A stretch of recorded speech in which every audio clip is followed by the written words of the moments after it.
പുനലൂരിൽ പൂട്ടിക്കിടന്നിരുന്ന വീട് കുത്തി തുറന്ന് മോഷണം. അഞ്ചൽ പുനലൂർ പാതയിൽ പുനലൂർ ഫയർ സ്റ്റേഷന് എതിർവശത്തുള്ള അടച്ചിട്ടിരുന്ന പുനലൂർ തൊളിക്കോട് രാജീവൻ നായരുടെ വീട്ടിലാണ് മോഷണം നടന്നത്. കുട്ടികളുടെ 1 പവനോളം സ്വർണ്ണാഭരണങ്ങളാണ് മോഷ്ടാക്കൾ കവർന്നത്. എറണാകുളത്ത് അഭിഭാഷകയായ മകളുടെ വീട്ടിലേക്ക് ഇക്കഴിഞ്ഞ 9-ാം തീയതി പോയ രാജീവൻ നായരും ഭാര്യയും ബുധനാഴ്ച രാവിലെ തിരികെ വീട്ടിലെത്തിയപ്പോഴാണ് മോഷണം നടന്നതായി മനസ്സിലായത്. വീടിന്റെ കതക് തുറന്ന നിലയിലായിരുന്നു. തുടർന്ന് ഇവർ അകത്തു കയറി വീടിനകം പരിശോധിച്ചപ്പോഴാണ് വീടിനുള്ളിൽ ഉണ്ടായിരുന്ന 4ഓളം അലമാരികൾ കുത്തി തുറന്ന നിലയിൽ കണ്ടെത്തിയത്.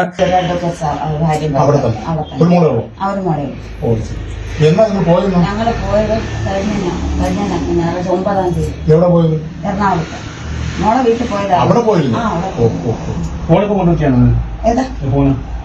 ഇതിപ്പോ ഇതിങ്ങനെ കമ്മലുകളൊക്കെ സ്വർണത്തിന്റെ ആരുടെ എന്റെ തന്നെ അതെല്ലാം 2 ഗ്രാം 3 ഗ്രാം ഊഹമുണ്ട്. അതുപോലെ 5 പവനകത്തെ ഒരു നല്ല കമ്മലുകളൊക്കെ 4-5 പവനോളം സ്വർണ്ണം ഉണ്ടായിരുന്നു. 5-നകത്തേ വരത്തുള്ളൂ സാർ. കറക്റ്റ് എനിക്ക് പറയാൻ അറിയാം. രാജീവൻ നായർ.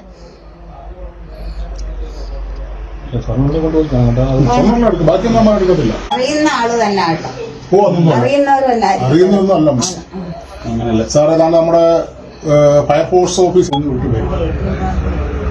അവര് മകള് എറണാകുളത്തെ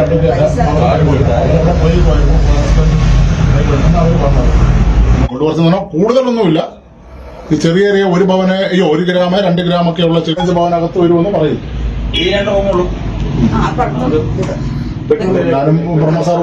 ഞാൻ മോളെ വീട്ടിൽ 10 ദിവസത്തേക്ക് പോയേക്കുമായിരുന്നു. കഴിഞ്ഞ 8-ാം തീയതി ഒരു കല്യാണം ഉണ്ടായിരുന്നു. അത് കഴിഞ്ഞ മോള് വന്നപ്പോ അവരുടെ കൂടെ വണ്ടിയിലങ്ങ് പോയാലെന്ന് പറഞ്ഞ് പോയതാ. പോയി ഇന്നിപ്പോ ഗുരുവായൂർ മധുര എക്സ്പ്രസ് ഉണ്ടായിരുന്നു. അതിനകത്ത് ഇവിടെ വന്നപ്പോഴത്തേക്ക് ഞാൻ ഡോറ് തുറക്കാനായിട്ട് നോക്കി ഇവിടെ ശകലം ഇങ്ങനെ തുറന്നു കിടക്കുന്നതാണ്. അകത്ത് കയറാതെ പോലീസിനെ വിളിച്ച് അറിയിച്ചത്. ഇവിടെ തെളിവാൻ കൂടെ കിട്ടിട്ട് തെളിയതാണ്.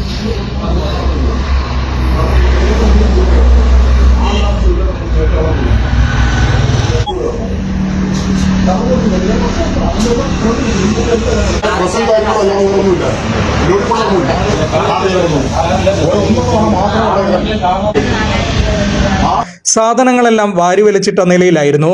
ഉടൻ തന്നെ പുനലൂർ പോലീസിൽ വിവരമറിയിക്കുകയും ചെയ്തു. പോലീസ് സംഭവ സ്ഥലത്തെത്തി പരിശോധന നടത്തി. തുടർന്ന് ഡോഗ് സ്ക്വാഡും വിരൽ അടയാള വിദഗ്ധരും സ്ഥലത്തെത്തി തെളിവുകൾ ശേഖരിച്ചു. അതേസമയം അലമാരിയുടെ അറയിൽ രഹസ്യമായി സൂക്ഷിച്ചിരുന്ന മറ്റ് സ്വർണ്ണാഭരണങ്ങൾ മോഷ്ടാക്കൾക്ക് കണ്ടെത്താൻ കഴിഞ്ഞില്ല. രാജീവൻ നായരും കുടുംബവും സ്ഥലത്ത് ഇല്ലാത്തത് മനസ്സിലാക്കിയ വീടും പരിസരവും നന്നായി അറിയാവുന്ന ആളുകളാണ് മോഷണത്തിന് പിന്നിലെന്നാണ് പോലീസിന്റെ നിഗമനം. സ്ഥലത്തെ CCTVകൾ ഉൾപ്പെടെ കേന്ദ്രീകരിച്ച് പോലീസ് അന്വേഷണം ഊർജിതമാക്കി.